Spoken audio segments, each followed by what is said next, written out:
Hi, I'm Shelby Cain. I am a land steward serving at Little Forks Conservancy.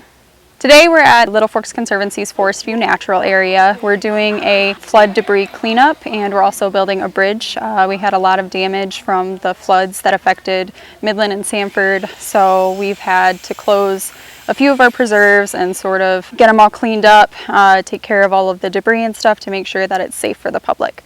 So today we have all of the AmeriCorps members here helping us out, and we're very grateful for all of their help.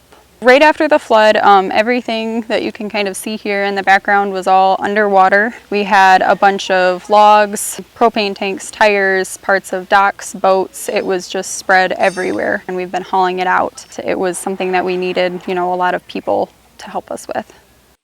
Because of the, pandemic, we haven't gotten to do much together. Having everyone out here willing to help us is just really, really great. You get to see people, you get to spend time with them, but we're also helping the Conservancy and cleaning up after that disaster.